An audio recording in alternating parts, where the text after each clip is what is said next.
I said, hey, are you okay? She's like, I need to tell you something. What's going on? And she's like, I filed for divorce. I was like, oh my God. Right. And that was probably the lowest point for me. And I was willing to do whatever it took to change myself and work towards restoration.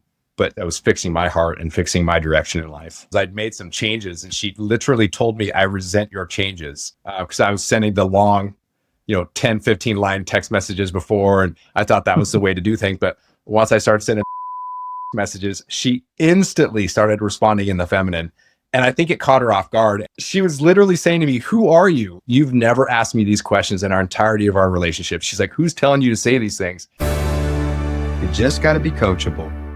Men, the admission for today's video is only one thing. Press that like button, but more importantly for you, press the subscribe button. Make sure after you hit the subscribe button that you do change those settings to all. I don't want you to miss one single video that could actually help you save your marriage. Today I'm with Brian. Brian's sharing his experience of going through the Divorce Stoppers program. If you don't already know who I am, my name is Denver Griffin, and I help men who are facing unwanted divorce or separation forever get their life back on track. And the path that we take to do that is coincidentally the way that you also stop working on your marriage, you stop working on your relationship, because working on the marriage and working on the relationship is what's always not going to work, because the problem is never the problem. And focusing on the problem only gets you more problems. So today I'm with Brian. He's sharing his experience of where he was and where he's at today with a vision of where he's going in his life, his relationship, and what his experience was, why he enrolled in a student in the Divorce Stoppers program, and what his experience is like maybe before he started and during, and even today where he's at in that journey. So Brian, welcome to the program. I appreciate you taking your time to come on here and share your experience with your current brothers right now, the other students, but also anybody else that might be in a place that's not so good, maybe at an all-time low in their life, an all-time low in their relationship, and maybe even other areas in their life. And they're just knowing that they've been praying, is there hope? Is there a reason? And we're going to share your experience today to see, is this person in the shoes that you were in? And is there a path forward to take the steps necessary to align their actions with their goals? Instead of what they've been doing, aligning it with their feelings, it's giving them the life and the relationship that they don't want, because I did that. And I'm guessing you might have done some of that too. We're about to find out. Yeah. Thanks for having me, Denver. Yeah, I was in a pretty tough place when I started the program. I was in a previous program and I was seeing a few wins there, but it wasn't helping anything with my wife. And right when I joined the program with Divorce Stoppers, I had been served divorce paperwork that day. And I said, I'm going in all in, no matter what, burning the boats, going forward. And so joined Divorce Stoppers. I didn't know the paperwork was coming. I thought we were working on things, but we kept focusing on all the problems, and that wasn't working. What was the other program that you were in prior to joining Divorce Stoppers, and how long had you been in that? And what was it for you in particular in your specific circumstances where that wasn't working for you? So that's three questions. I was in the Josh Hudson program, and I was in there about 5 months. And one of the things I didn't care for in their program was they said, let your wife walk. If she wants to divorce, let her go. And I thought, man, that can't be the way. That can't be the way, just to let her go. And they said, yeah, just let her go. Let your wife go. And if she comes back, she comes back. And I'm like, that's not what I want to be part of. And so I wanted to come to your program. I thought it was significantly different, where we focus on ourselves and by being a better man, then reattract our wives back to the relationship. That totally relates to me, because when I was in your shoes, when my marriage was ending, I had already been through one divorce. I had a 20-year marriage before my current marriage, and that marriage ended after 20 years. I really don't think that marriage was supposed to end, but I didn't understand how to restore that, and I literally ran out of time.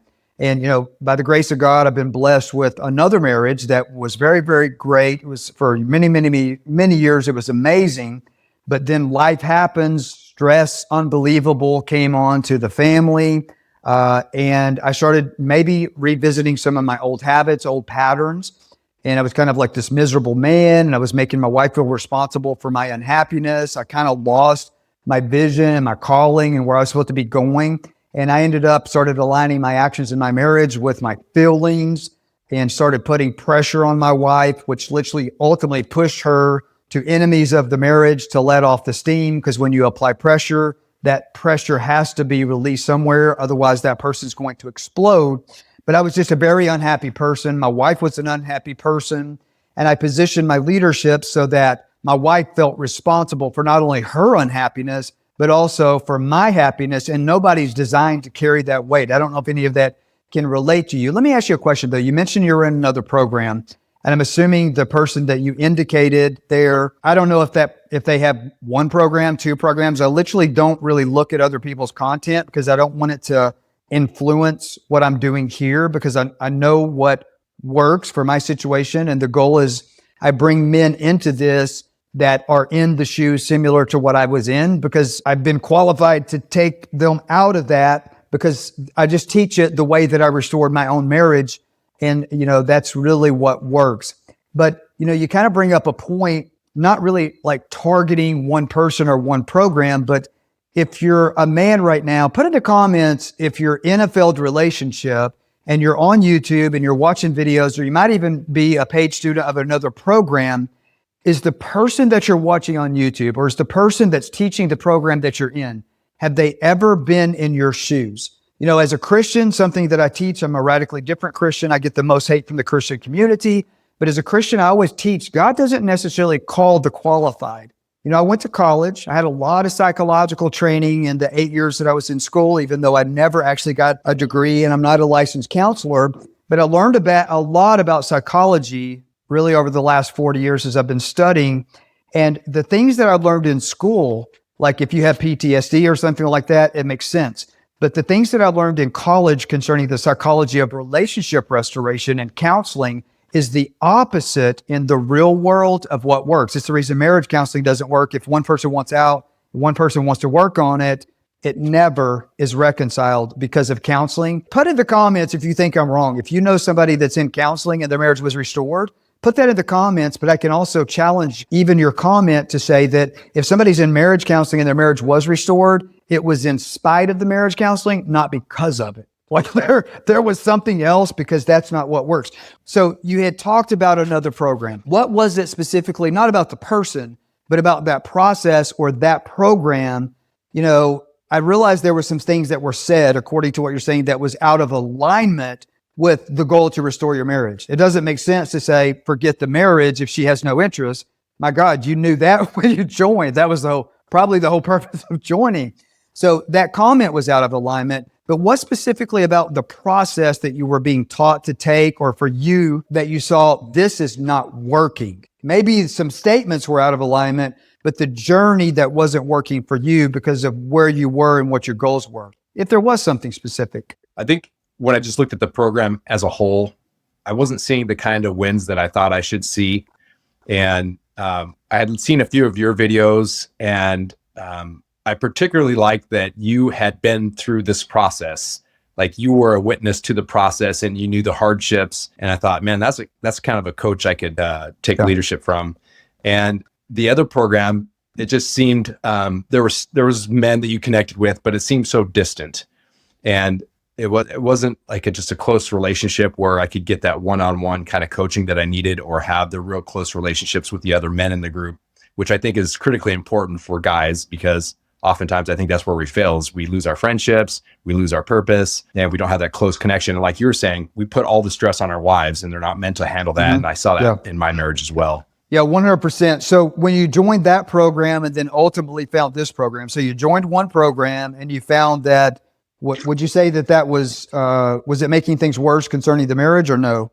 There's a couple things that got better, but I think in the end, I put too much pressure on her. The process I was taking and some of the direction I was taking from them, I saw pressure. And I think that's when she filed for divorce, right? While I was in that program. So I was like, you know what? I'm going to totally go away from that. I'm going all in on your program. That's just where I'm going to go. And I started seeing the wins instantly. So the day that you found us, so before day one, before the wins started stacking up instantly, the day before you were a Divorce Stopper student, where were you at spiritually and emotionally, and maybe any other place that was not where you wanted to be, relationally? What's interesting, that week, it was a Friday, and that week my heart was off. Like my heart was hurting, and I was texting my wife, and things were kind of tense between us. And I said, hey, are you okay? My heart's hurting. And she's like, through text. This is all through text. She's like, no, I need to tell you something. Like, what? What's going on? And she's like, I filed for divorce. I was like, oh my God. Right. And that was probably the lowest point for me. And I was willing to do whatever it took to change myself and work towards restoration. But specifically, that was not working on the marriage. I was fixing my heart and fixing my direction in life. Yeah, changing your leadership in a way. This is a common theme when I do these calls with students. They'll tell me something like, well, I can't say really anything bad about another program that I was doing, because you really haven't said anything bad about the other program. But what you did say was there were some benefits. Like it might have even been worth my investment of my time or my finances. So why would anybody say that if it didn't help to restore their marriage? Well, because if the goal is to get out of having thoughts of depression or checking out, and I say that because that's where I was. Like I can literally say, as a stage 4 cancer overcomer and survivor, and going through 2 years of healing my body and chemo and radiation and all the horrible stuff that comes with throat cancer diagnosis. Cancer is one thing. Throat cancer, when it affects your speech, your ability to swallow, your ability to eat, that's a whole new ballgame. And I'm not making this about me when I shared this. When my wife filed for divorce, what I was going through emotionally and spiritually, I would hands down have picked going through the cancer journey again and the hell that came with that and the pain that came with it over the experience of being served with divorce papers. It was like the worst thing I can think I ever went through my life. I had, similar to you, I had 2 knee surgeries where they actually cut my legs in half, took out my hip bones and put them in my knees to straighten out my legs. I would rather go through those surgeries again where I couldn't walk than have to deal with the changes in my heart and changes with my relationship with Christ and my leadership, because that's the hardest thing to work on is yourself. But that pain was nothing, right?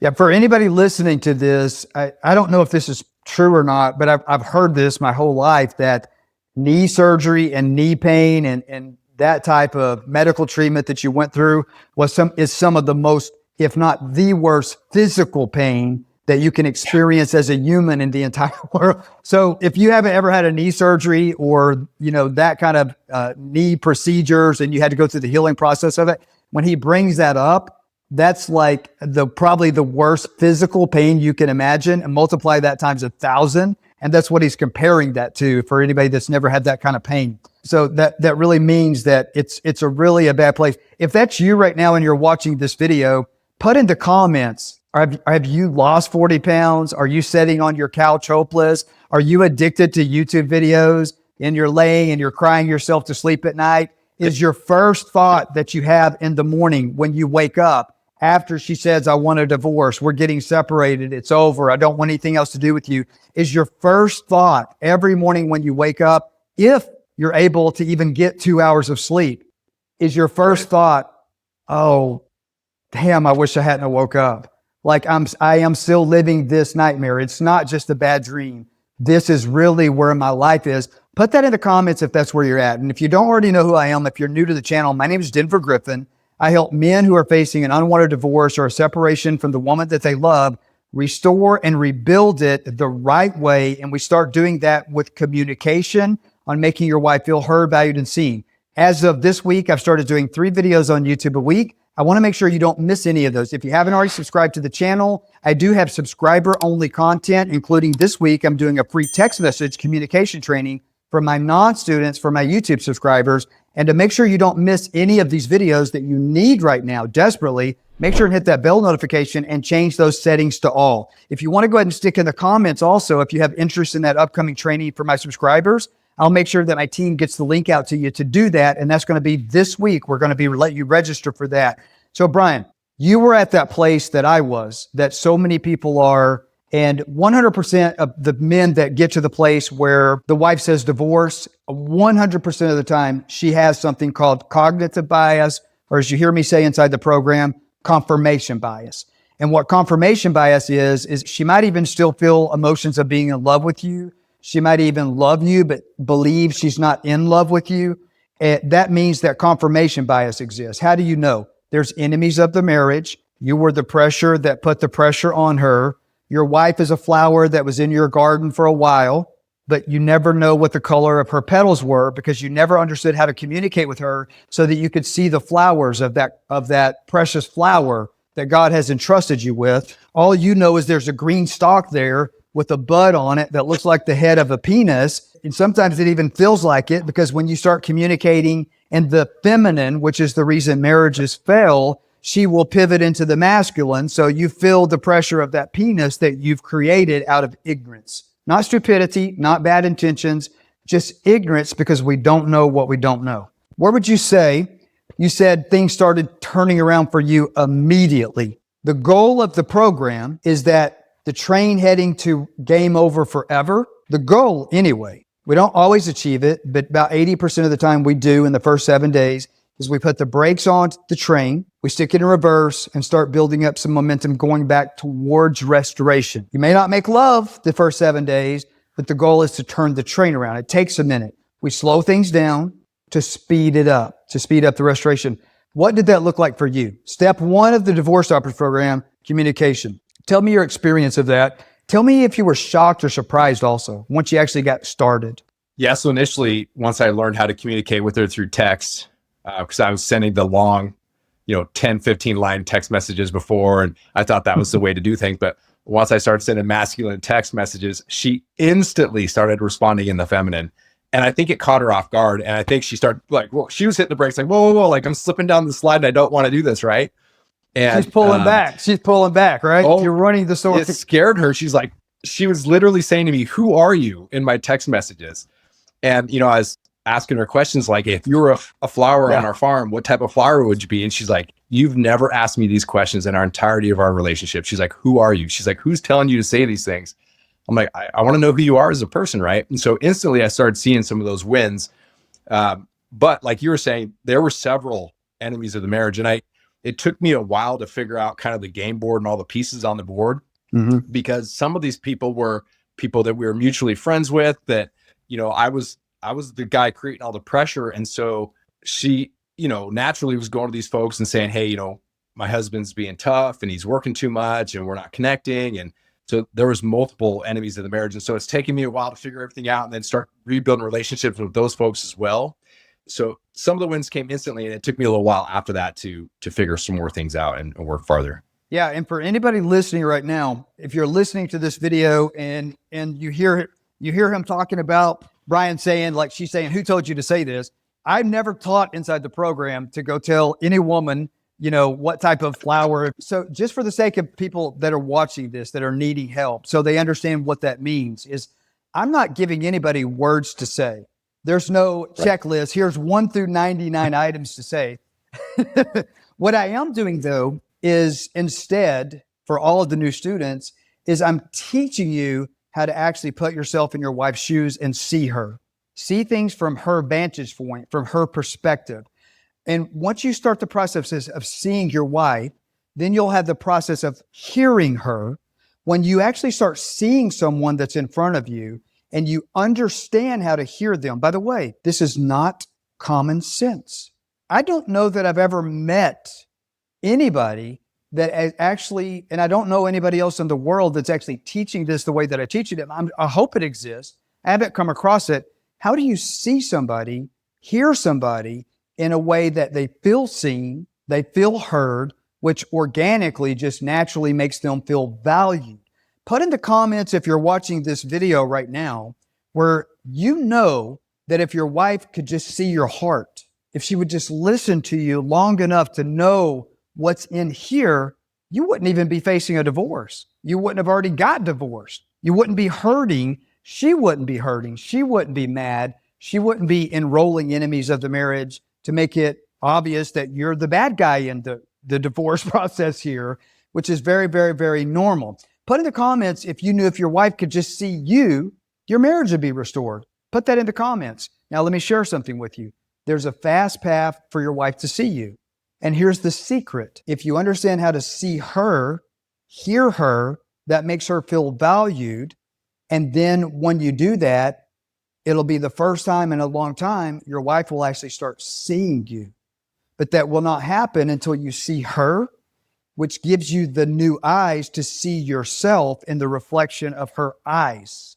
psychologically speaking. So what does this mean? If your wife wants a divorce, you'll never restore your marriage getting your shit together, making changes. Because who has to change in order to save the marriage? The wife. Now, does that require that you're going to change? Absolutely.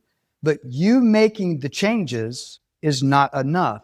You have to make changes in your leadership that doesn't leave her behind in the weeds. Here's something that's 100% of marriages that are failing. Two miserable people. Unhappy man, unhappy woman. If the man gets happy and makes all these changes and he leaves her, how is that even fair? But you can make changes in a way that starts with communication, which is the opposite of no contact, in a way that leads her to change with you psychologically, emotionally, and even spiritually. A lot of people, for many years, I thought soulmate status was bullshit. 100%. I experience it now. And before my marriage actually was about to end in divorce, it was really good actually for many years. I mean, it really was good, but it never was soulmate status until I was facing divorce and figure out how do you connect on that level where somebody feels seen in a way that they feel safe to see you, where we're not putting up those walls. So what was that journey like for you? So communication starts immediately changing some things.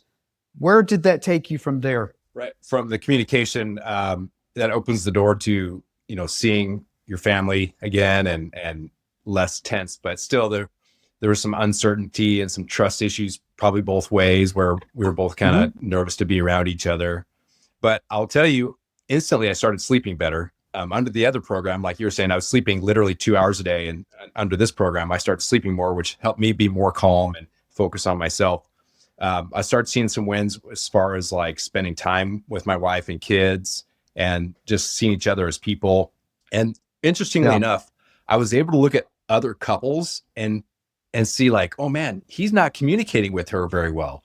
He's not listening to his wife. He doesn't. And I was like, I'd go talk to my friends. I'm like, hey, maybe you should ask her this question, or maybe you should say this to her. Maybe you should spend some more time with her. And he's like, my friends are like, how do you know this stuff? I was like, well, you just got to trust me.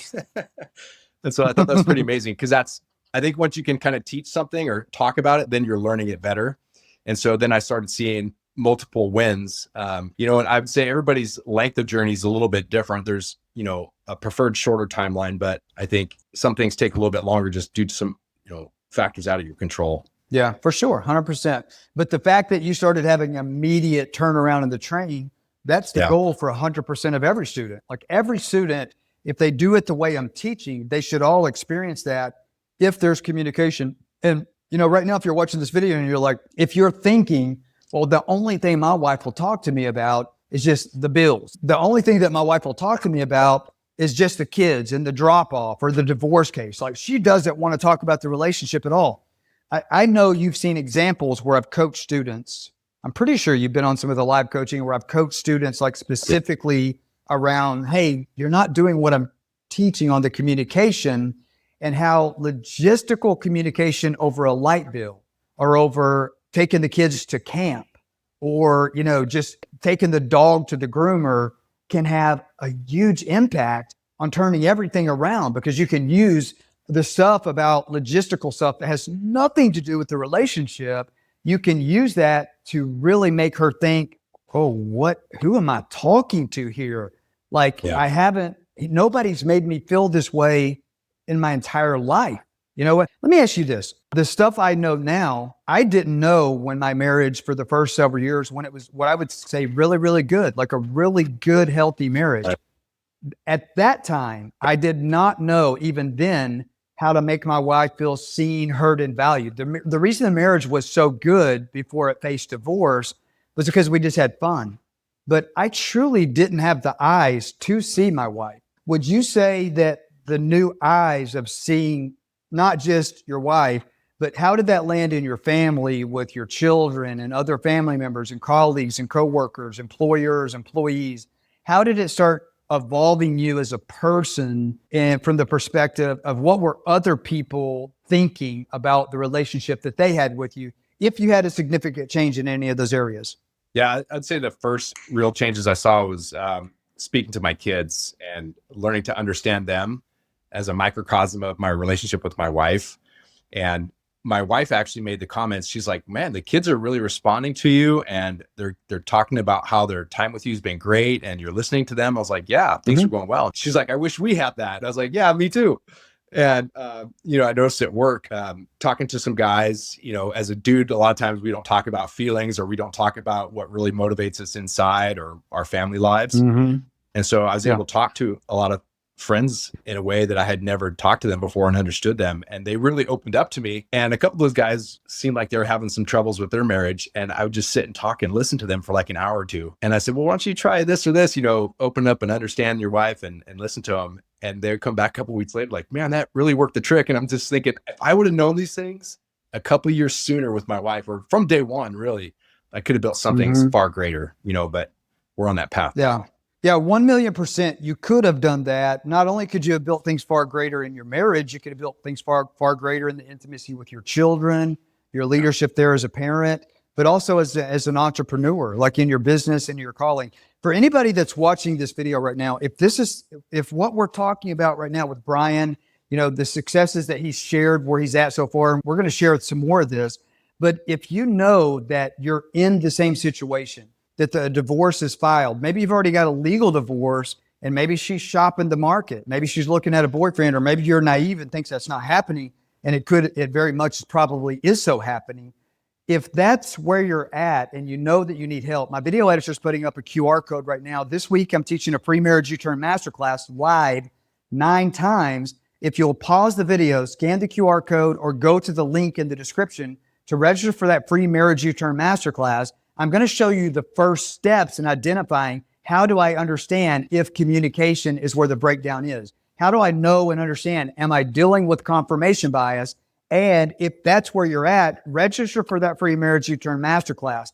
On the other side of the screen, my video editor is putting up a QR code where if you know that you have a need for speed, if you're listening to Brian and you know things, you're like in the same boat, things were bad, and then one day, he's talking to his wife, or the process server shows up at the front door and they say, hey, you've been served. If that's where you're at and you know that you have a need for speed, maybe you've been divorced for 2 years, but your wife just got a boyfriend and it's getting serious. And you're running out of time, and you just know deep down that marriage is supposed to be restored. If you're not sure if your unique circumstances, if that's reversible, book a strategy session call with us. Scan the QR code on the screen that says book a call, or go to the link in the description where it says book a call. We'll put that in the comments and in the description, and we'll do a strategy call with you to see, does this make sense for you to take action? Do you have a need for speed? Is it smart for you to put time on your side? Are you willing to invest in the future that you want in your time and your finances? Or are you going to stay in the place where you're at right now, where you're going to pay the price that divorce is going to cost? Here's the price of divorce. You pay it until the day you die when you have children with somebody. If your wife is not remarried yet, even if she has a boyfriend, even if there's an affair partner, we can use all of that to rebuild intimacy and to restore your relationship. We can use what's intended for your harm. We can use that for your good, and we can do that in a practical way. But we can't do it unless you take action. If you've given your marriage to God, God has sent me here on this video to share something with you. That's not even biblical. There's no return desk for your marriage. God gave you the marriage. He expects you to do your part. Faith without works is dead. What I'm teaching in the program, and this is not just for Christians, it's not for any one denomination, but you've got to exercise your faith. If you're in a program and it made you feel good about yourself, but it's not making the relationship better, do something different. Get off the hamster wheel. If this is your second failed relationship or your third failed relationship, if you don't figure out how to restore this, you're going to repeat the same shit show with the next person. Take action, register for the masterclass, and book a call. So, Brian, communication gets back on point. You're fulfilling my legacy. My legacy is to take patients that are emotionally in a bad place, and so is their family, and turn them into doctors so that they can help themselves. And then after they graduate, and sometimes even before graduate, help other patients, starting with their wife, their children, and people that they have influence with, colleagues and coworkers, so that they can carry the seeds that are being planted and plant those same seeds. You become the tree that drops the seeds, which you're doing that. Tell me a little bit more about where it's taken you in your vision, and then also where your changes have started the process of helping your wife change, helping her get happy and not leaving her behind. Because anytime a marriage fails, there's two unhappy people. And changing yourself, that's awesome. But if you don't help her change, I don't think it's fair to let it die like that. I think it's doing her a disservice. She'll resent your changes if you're the only one changing. That's actually initially what happened with that other program is I'd made some changes and she literally told me, I resent your changes. And I think probably that's what maybe pushed it over the edge for her to file. So what I've learned in this process is through good leadership, she's willing to follow and see the changes that I've made. She's asking questions. She's curious. She's like, how did you do these things? Where did you get all this information? And so I kind of let her in a little bit of the program and the process, and she's even more curious now. The vision, when somebody files on you like that, you're just thinking, man, this thing's over. What am I going to do? Yeah. It's normal. It's normal for it to be over. When somebody files, it's not normal to restore marriage because nobody else is teaching what I'm teaching that I'm aware of. Yeah, I would agree with that 100%. And that's one of the reasons that attracted me to you and your program. And I was like, there is still hope. And I don't want to go with the people that keep telling me to just walk away because I don't think that's the right answer. I don't feel that in my heart. Right. And so my vision is now, looking forward, our marriage will be restored. Our kids will be in the same house. Our grandkids will understand what, grandpa did for the family someday in the future. And that's what I really want for our family is to break the generational curse of divorce and separation. Yeah. Let me ask you a question. So I'm going to paraphrase what I'm hearing. So the first thing that I heard there was joy was in my heart somewhere before I joined the program, but I didn't know how to find it. That fruit was there, but nobody was seeing it because it was masked by depression. It was masked by, the changes I was making that were being resented. Because changing yourself will almost always backfire and make the relationship worse because it's literally not fair. I don't know if you've watched enough of my client testimonials. I've said this 2 or 3 times. I always give a different answer. When somebody says, what do you do for a living? I'm always on airplanes. At least once a week, I'm on an airplane going somewhere. I am the mouth in Christ, so I can't keep it shut. And so that always, leads to a conversation with whoever else is on the airplane of what do you do for a living? Because I'm always trying to help the person in the seat next to me because they need to have a breakthrough before we get from Little Rock to Atlanta, and I don't have any time to spare. But I get asked that question, and sometimes my answer is I actually help women and children have the life that they're supposed to have and that they deserve to have by teaching new leadership skills in communication and how to build intimacy and even entrepreneurship with the man in their life so that he can lead the entire family where everybody is where they're supposed to end up. So I want to pivot to your wife just for a second, if you feel comfortable sharing it. And if you don't, it's okay to say that. But here's the goal.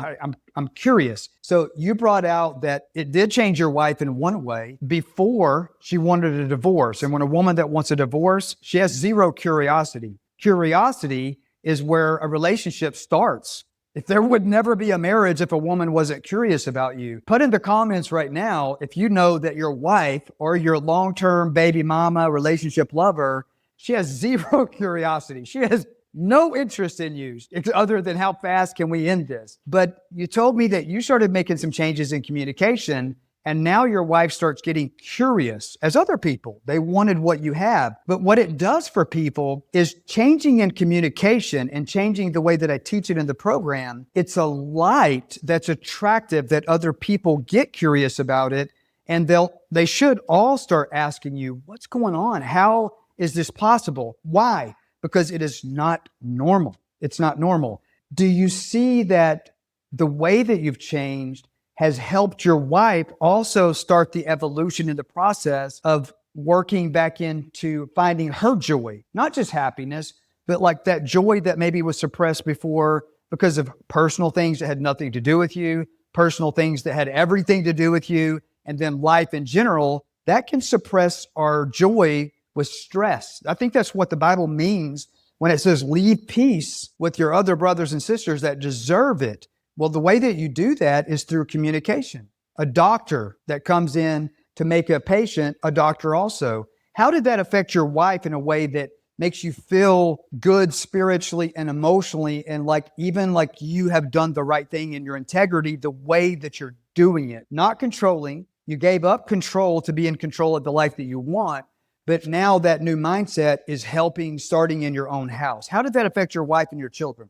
Yeah, what's interesting, and it started with just speaking to her and, like you said, understanding her and actually asking her what she wants out of life and what motivates her. And she was opening up to and telling me things that I've never heard before or never cared to listen to. I guess that was probably the real answer, is I didn't do a good enough job listening to her. But now she's going after different hobbies, and she's like, I started doing jujitsu, and she's like, hey, I want to do jujitsu with you. I was like, yeah, let's do it together, right? And so we're trying to find ways to make a stronger foundation than we had before. And what's funny is I think we have better communication right now than we had before when I thought things were great. And so I can't even imagine what's going to happen in the future as we keep going down this path, and we're going to lead our kids that way. I feel like our kids are more open and just expressing themselves to us in a way that I didn't hear or see them before. And so really it makes me happy. That's the thing in my heart, is taking care of my family. Ooh, I love that. You hear me as a student inside the program sometimes on the coaching calls. I don't know how often that that you listen to me coach other students or whatever, but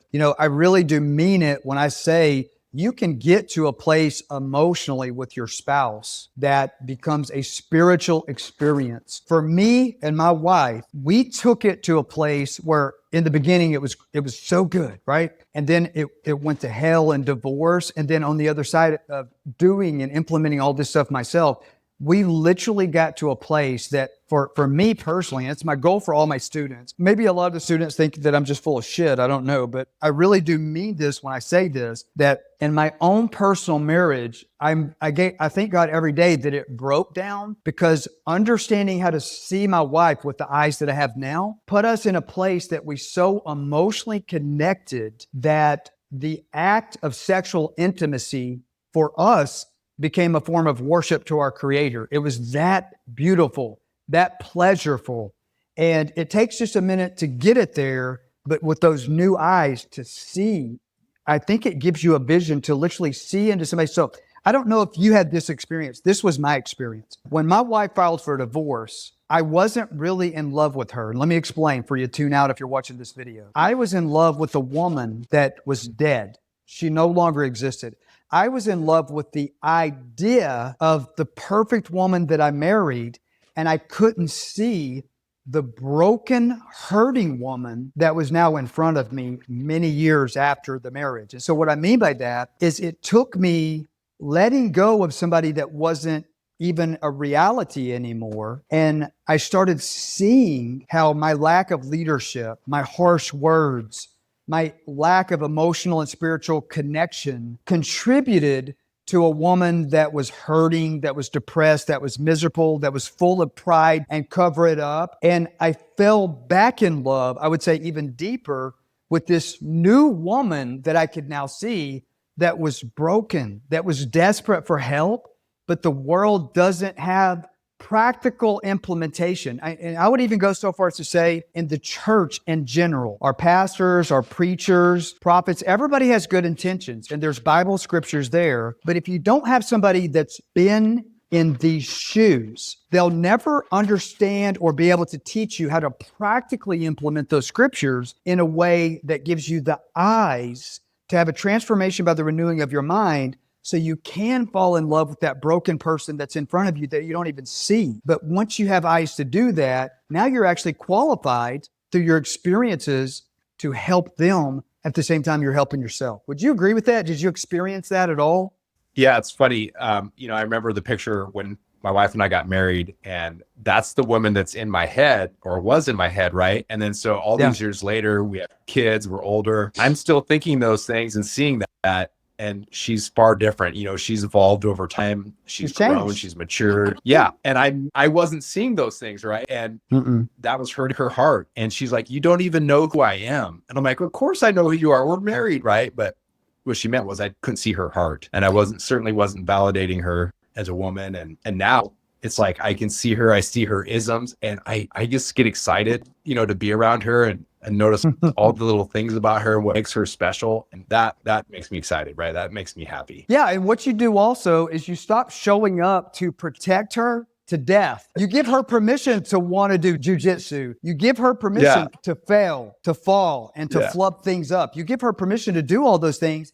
And now all of a sudden, you're helping her. And now you have a helpmate in your marriage, which is the way it's supposed to be, where you both go where you're supposed to do. And what you also do for a lot of us is I married a woman. I married an emotionally mature woman. I really did. A lot of you have married an emotionally immature girl. But let me tell you what I did with my emotionally mature woman that I married. I showed up to protect her to death, and I controlled her, not intentionally, not meaning to control her, but I controlled her in a way that I thought was protecting her, that suppressed her into communicating like an immature 3-year-old girl. And then I got frustrated that I was married to an immature person that I felt like couldn't do some of the things that I would want a wife to do. Well, why? Because she would do it wrong. And eventually I just shut her down. I shut her down. And so a woman that gets shut down, that's pressure. That's pressure. What does pressure do?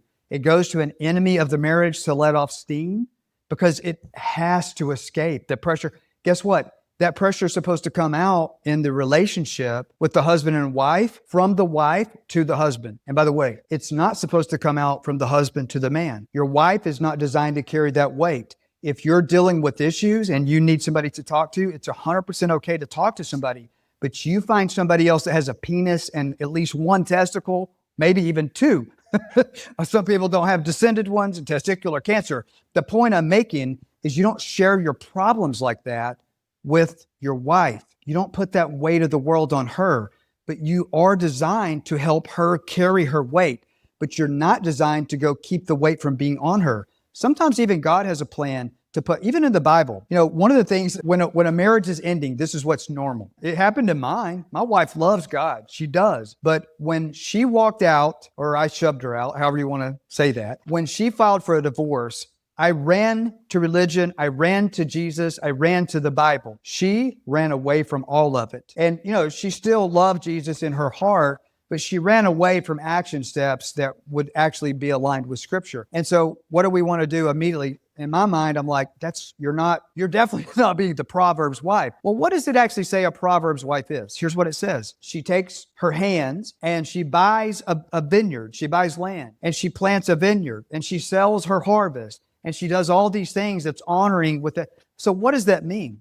That a woman can be a homemaker, which is a beautiful thing, but she can also do things that might be in line with God's calling her life, might be aligned with God's anointing on her to do something else. And what I mean by that is that Proverbs wife, it's describing a woman that through life experiences was in a marriage where her husband allowed her to be a woman. He allowed her to make mistakes. He allowed her to grow and actually be an adult. Your wife may not have to plant or buy a vineyard, right?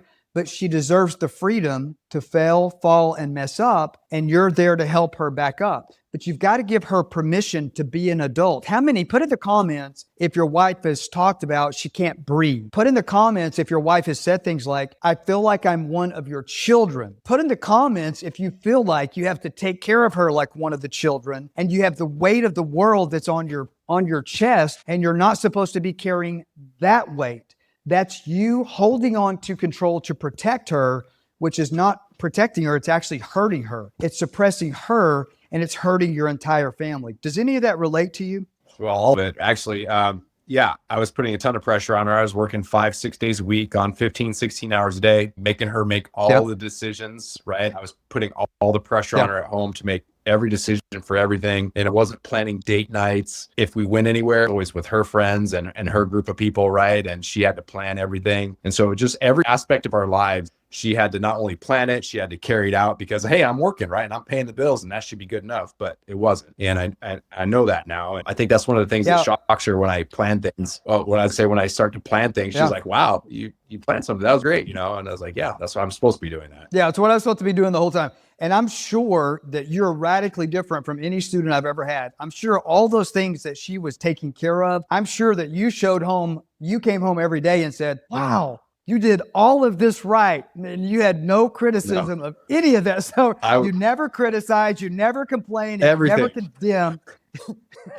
You were always the opposite of the 3 C's. You never criticize, condemn, or complain. She did everything perfect, just how you would have. You always came home positive, polite, and playful, right? No way. Not never, right? Like I came home grumpy every day and I would holler and so like every little thing I'm just nitpicking. And so as soon as she sees me, it's always negative, right? There was never any fun. There's never any playfulness. And I killed that spirit about her. And she's the most fun person. Like I did exactly the opposite I should have been doing. Right. And you didn't by chance, show up grumpy. But around 9:30, 10 o'clock, when the lights go out and the kids are asleep, you didn't all of a sudden decide to be nice and get happy, did you? And like start building resentment on what's wrong with her? Why doesn't she want to like play, have fun time? Yeah, exactly. All right. How vital, as you were going through the process of this journey, so inside the support group for our students, so we've got the program. We host the program, we host the lessons, we have the live coaching calls. So if you get stuck, you have a resource basically on the members community. You can reach out there, but also you can literally get on a one-on-one coaching call. You can do your own coaching call with me or the other coaches. Right now in your Iron Sharpens Iron group, you have Marcel. But in addition to that, around the clock support where you're seeing your other brothers stacking up their wins. It's winners helping winners win, encouraging each other. So as a man thinketh is he. Everybody wins. And if you get stuck, we have the option to do the coaching calls every single week. You have access to me if you want to take advantage of that, to do a one-on-one coaching session with me. But how vital was it for you, if at all, no right or wrong answer, to have a community of men that started the journey before you? They were a week ahead of you, 2 weeks ahead of you, 3 weeks ahead of you, and you were seeing their results, their progress, when I'm giving you maybe coaching steps that absolutely maybe make you think, wow, this seems like it's the opposite of what I should do. But you're seeing the results of the other students because everybody's sharing that. How encouraging, or what was that like for you in that support group where you're literally having the other students that start before you sort of as a resource, as another 100 or 200 or 300 other coaches and their student? Like, is it one thing to hear it from the coach, but is it a different thing to hear it from a student that is 3 weeks ahead of you? Like, share your experience of that. Sure. Yeah. You'll hear things from the coach and you literally think, that can't work. Come on. That's not going to be real, right? But I'm like, okay, I'm in this program, I'm going to do these things, right? But then one of the guys will get a hold of you and they'll comment or, you reach out and they say, hey man, I'm just a few short weeks ahead of you. And when I took these steps and I kind of changed my heart and my behavior, I saw these wins and I'm like, you saw those wins? Okay. I'm like, that was more buy-in, right? Once you see the guys that are ahead of you are really getting these wins, or the guys that restored their marriages, and you can kind of backtrack on their storyline a little bit and ask them questions. And they'll say, yeah, I was exactly where you are right now. And you're going to start seeing these things happen. And it was pretty amazing. And that kind of gives you the extra, the grit to keep going forward. Because sometimes, it's challenging to go through this process and change your heart and change your leadership and bring your family back together. Like, it's the hardest thing you're ever going to do, but it's also worth it. And so you don't want to give up, and it's great to have this community, and everybody wants to see the wins, right? Yeah, 100% they do. So some of the stuff you're talking about, like where the other men are reaching out to you, encouraging you to take steps. Did you, as a new student, or even after maybe you had been in the program for a minute, did you kind of look at some of the other students where maybe you would see them post something or say something on a call where you might like go stalk them for a little bit? Like, where were they when they started compared to where they are now? Did you do any of that? I'm just curious. You kind of brought that up. Yeah, absolutely. Yeah. So there's a couple of guys who were farther along in the process, or guys who had already restored their marriages completely. And I would go click on their feed and see their wins on it, timeline with their wins, and kind of read what they were posting out there. I'm like, okay. And then when I kind of got to the beginning, I'm like, they were the exact same spot again. And then I could see this kind of timeline. And so it kind of made it real in my mind and my heart. And I said, okay, I'm climbing this mountain, or going down the mountain one step at a time, and I'm going to get there. Yeah, I love that. And I love that you corrected yourself and said going down the mountain, because what I teach in the program, in Divorce Stoppers, right now, we all think this is the hardest thing you've ever been through in your life. Well, before you find this program, it is. But inside the program, day 1, I teach you how to start communication. And by day 7, you should be equipped to put on your tie, like the tie I'm wearing right now. You hear me talk about it. Probably people are like, so sick of hearing Denver talk about this stupid tie. But what is that tie? I put it on every single morning. Today, when I got up, I'm in a great marriage. My wife and I are on point with everything, soulmate status. But today I'm working on a massive project to implement AI technology in our company with our first release this September so that every student has a VIP experience. And so it is a huge project, and it actually makes sense to not outsource stuff that I used to would just hire people like on Upwork or whatever. With AI, it's so much faster to just do it myself, and it's a lot. And so I just tell myself every single day when I get up, like all these different projects I'm working on. I just started golf lessons. I just started pickleball lessons. I just got me a personal trainer again because I've been bitching about my neck being too thin. And I know that, my wife wants the thicker neck, and she deserves the thicker neck, right? She deserves that. And so I tell myself every single day when I get up, Johnny the Rocket, I don't know if you know who that is, but it was the most popular Nike commercial of all time. It was a 300-pound overweight guy that was depressed with a brain tumor, with cancer in his brain. And he said, I'm going to be on a Nike commercial. And the only reason it actually happened, and I met that guy in San Juan at a conference and became friends with him, and I text him now sometimes, but I literally heard him say, the reason I was in a Nike commercial is I just told myself, this is going to be the easiest thing I've ever done in my life, to lose 200 pounds, to decrease my brain tumor, to line up a video production team that is a $50,000 project, and I don't have any money, but he just knew it was going to be easy. And he told himself every single morning that, now he didn't mention the tie. I'm good at acronyms, so I came up with that. But he said the way that I did it was I just told myself my whole life, everything I've ever done was, I told myself it was hard, and it was. He said, this time I told myself every day, this is easy. And he said, people just started coming out. His next door neighbor, he overheard him talking about, they had some new video equipment and they want to do like this production and they want to demo it. Literally gave him free a $50,000 video production.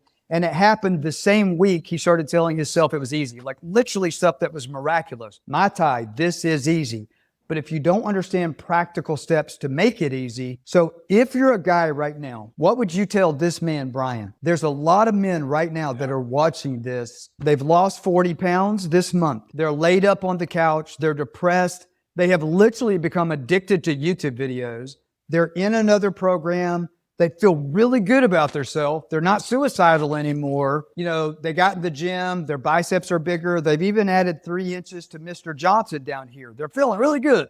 Walking with some pep in their step. The relationship got worse though, because their wife is getting left behind. That guy that literally thinks, I don't see a path to restore this. Now that you have the floor, what would you tell that guy, and why would you tell him what you're telling him? Yeah, I did feel hopeless when I started the program. And so I thought, this is my only hope, is to get in this program. I would tell somebody who's thinking about joining, if you are ready to put the work in, if you are ready to lead your family back, if you are ready for a restoration of your marriage, of your life, join the program, put the work in, connect with the men in the group, take the coaching, listen, do what they say to do, and see the results, right? And you're going to change your life forever. I think some people are scared to succeed. We're told divorce it just happens, but no, it doesn't. You don't have to have a divorce in your life. Right? You can learn the leadership, learn your heart, bring your family back together, and it's worth it. And there's going to be some hard times in there because you're changing yourself, and for the better. Yeah. But it's going to be worth it in the end. It's going to be worth it for your children and your grandchildren. And that's one of the things I just think about in the future is, man, my kids are going to look back someday and say, Dad, you did this for our family? I'm like, yes, I did. You guys are worth it. So if people are worried about the cost, don't be worried about that. You're going to lose far more divorce. You're going to lose far more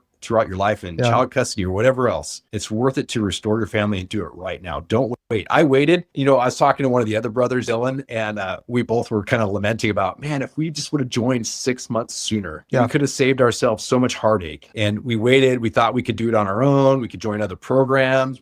We thought YouTube was going to fix it for us. I thought my pastor was going to help me. Good-hearted man, but it didn't help. I needed to get in here and do something different. And this program taught me how to be different. Yeah. And so I love that you're bringing that up. If you can relate to Brian and what he's going through, if you've went to your pastor, if you're on YouTube and you're watching and you're listening to somebody, maybe you're listening to some guy that, is a doctor and he left his wife 20 years ago and moved in with his girlfriend. His girlfriend ditched him, and then his wife was nice enough to take him back. And now he's teaching marriage restoration. That might be amazing, but if he wasn't in your shoes, is he qualified to take you where you want to go? What's his success rate with people that are like you, not couples flying into whatever city that are both wanting to work on it, but If you're facing an unwanted divorce and she is not willing to work on it because she feels like she's done, if that's you, who are you going to for help? If you're asking your friends, if you're asking your pastor, if you're talking to a counselor, if they haven't been in your exact shoes, there is no way in hell they know how to navigate the waters to go where you need to go, how to implement, to exercise your faith, those practical steps. How do you see, hear, and value out of the overflow of the heart, the mouth speaks? How do you change your heart so that you're speaking to your wife in a way that makes her feel heard, valued, and seen? If you know that you are running out of time and you have a need for speed, if you haven't already hit the bell notification after you subscribed, do that. I am teaching communication training to my non-students who are my subscribers of YouTube. This week, we are going to launch the registration page somehow on YouTube. We're still figuring out how to do that technologically, but it's going to happen this week. Put in the comments if you want that free training. And if you haven't already registered for the Free Marriage U-Turn Masterclass, the link is in the description of the video. But also, if you have a need for speed, if you know that things are going to get back, if you have children, divorce is the price that you pay until you go home to meet your maker. You will never. I have an ex-spouse, and that was almost going on 2 decades ago that we were divorced, a decade and a half, close to 2 decades now. My children and me personally, my new wife, we're all still paying every Christmas, every Easter, every birthday, every holiday, every birth of a grandchild, every event that causes families to come together. It's always a cluster. We're still all paying the emotional, the financial, and the spiritual price, and it is not fun. It is the reason that a second marriage has about that much of a chance of making it, because there's so much stress that carries in from the first one. So if you're in your first one and you know you have a need for speed, if you've done this twice, if you've done it 3 times, do something different and get off of the hamster wheel. If you can relate to this video, if you feel like that you're in the shoes that I was in, that Brian is in, and you know that there's a path forward, because I think we have about 30 success stories on this channel right now where you can go and watch all those. If you want to take the first step of turning it all around and taking back your life, giving up control of things beyond your control to take control of your new leadership to help yourself, but also to help your family, starting with your wife. Secondly, register for a free strategy session call. QR code's on the screen right now, or you can go to the link or the comments and click the button where it says book a call here and turn that around. If you have been talking to enemies of the marriage and you're dealing with that, and that's 100% where you're at, after you register to book a call, you register for the Free Marriage U-Turn Masterclass, watch this next video if that's the next thing that you're dealing with.